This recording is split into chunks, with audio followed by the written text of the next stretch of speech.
What is going on, guys? Welcome to your 46th HTML5 tutorial, and in this lesson we're going to be finishing up the program by first coding the start drag function. Now the start drag function is basically the function that's going to get fired off as soon as the user starts to drag their image. So let's go ahead and code that right now by using function start drag, and we're going to be passing it in, whoa, not a capital E, Haas, a lowercase e. Now I know I talked to you guys about events before, but let me expand on this a little bit. So this e parameter that I keep passing into our functions, it doesn't just, represent some cool letter that we want to throw around. It's actually short for event. Now, what is an event? An event is something that the user can do on your web page. For example, they can drag this image, so dragging is an event. They might be able to move their mouse around, so mouse move is an event. There are a bunch of these events that are built into JavaScript. Now, why did they build these events in?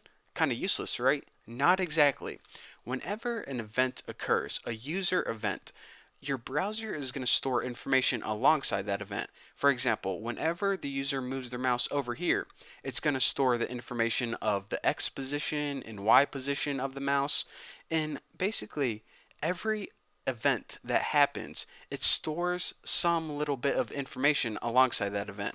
Why do we need to know this? Because we need to store some information with our dropping and dragging event. So that's why I'm telling you guys that. So we're going to be doing that later on. But first, we need to worry about this. How exactly is this program going to work? Well, we know that whenever we drag this picture over here, then we want to drop it and change this text into this picture. So how would we do that?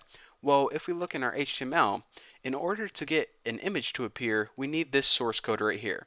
Now the text is all this. That's what we don't want. So in order to change it, we're going to need to reference this source code, and we're going to need to basically change what's inside here later on. So the first thing we need is a reference to this source code. So let me just go ahead and copy this, copy it, and let's make a variable called code, and let's set it equal to that source code. Now another thing I want to point out is whenever you make a variable in JavaScript, you can put it in between double or single quotation marks. Always put HTML inside single quotation marks, because whenever you have an attribute like ID or source, it's always surrounded by double quotation marks. So without having the need for escaping it, just surround it by single quotation marks. It's going to make your life a whole lot easier. So now that we have a reference to this image stored in the variable code, what we need to do is we need to say, okay, event, Bucky just told me that you can store some information inside your event. So why don't you go ahead and prove that to me right now? Well, whenever you have an event and you want to store information inside it, you need to call something called data transfer, and you need to call a function called set data. So set data is basically saying, okay, store information on this event. Well, the first parameter we say, okay, we just want to store text information, nothing special. And now we need to write what information do we want to store. Well, since we want to store the image, we store that in a nice little variable called code. So now whenever the event of start to drag occurs, basically whenever we start to drag this image, it's going to store the information of this source code. So we're going to need that later on. So just remember, whenever we start to drag this, an event is going to occur, and it's going to store the information of the source code for the picture. So now the only other function that we need to make is this dropped. So this basically occurs whenever you drop something and release it, like that. Whenever you drop it down in an area, this is what you want to occur. So make function, and it's called dropped, and of course this is going to take the same e parameter. So remember I told you guys that each browser has a default action that occurs whenever you drag. Basically every event, a browser has a default action for it. So even though Chrome might not do anything whenever you drop something, maybe Firefox plays a little chime, maybe Internet Explorer pops up an alert box. We don't want any of that crap to happen. So what we need to do is we need to prevent any default action that the browser might do automatically. And we do that through E, which is the action or event, prevent default. This makes sure that no matter what browser you're viewing this web page on, nothing is going to happen. And we don't want anything to happen because we want to write our custom code on this line right here, so we don't want any default crap to happen automatically. So remember, what we need to do is we basically need to take this text and change it into this image right here. So in order to do that, we need to replace this text right here with this code right there. So how do we access this text inside the HTML? Well, what we need to do is we need to reference it through leftbox, and there's a property in JavaScript called inner HTML, and that basically says, okay, whatever is inside these tags right here, that's what property I'm referring to. So we already referenced leftbox through that little variable right there, and the property to reference the inner HTML or the inner code of that is inner HTML, if you couldn't have guessed that. So basically what we're referencing through this property is all the stuff inside this box, which happens to be the text, I dare you to drag an image in me.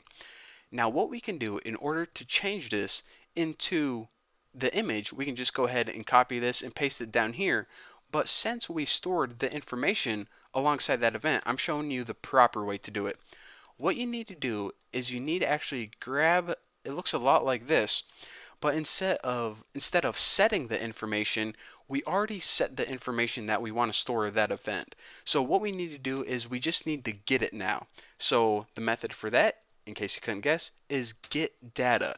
Basically get the information that we stored with that event, which was basically this right here. So get data takes one parameter. It's basically what type of data do you want to get, plain old text. And the reason you need to put this is kind of weird, but you can store and receive data in different types of ways. There's text, and then there's URL, and there's a bunch of different ways, but the majority of the time you just want to receive plain old text data. So basically what we're saying is this event is going to store this right here. So basically whenever we get the information, we're getting the code for the image. So whenever we change the HTML, which is right here, into the source code for the image, which is right here, it's basically going to make the image appear on the left hand side. Don't believe me? Well, let me just go ahead and save this, and hopefully I didn't mess anything up since I just talked a little bit of crap there. Now we're going to go ahead and drag it over into the left box, release, and check it out. Now what happens is our left box displays this image right like that. So again, one last time, what we're doing is whenever we start to drag this image, let's refresh it and start to drag.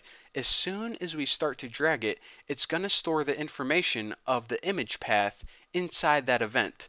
So right now, the information is stored inside the event of the image. So now whenever we release it, we're saying, okay, instead of having text in there, change the inner HTML to the information that we gave you, which was the image path. And there you go, there is a very basic tutorial of how to drag and drop images. Again, a couple things you can do to make this cooler is, if you wanted to, whenever you dragged over this, you might want to change the border to a different color or the background to a different color. Or, I don't know, maybe you want to, whenever you drag this, you just want to have one image here and make this one disappear. You can do all of that, and maybe I'll teach that to you guys in the next tutorial if I got time. But, those are all different things that you can do using this drag and drop feature in HTML5.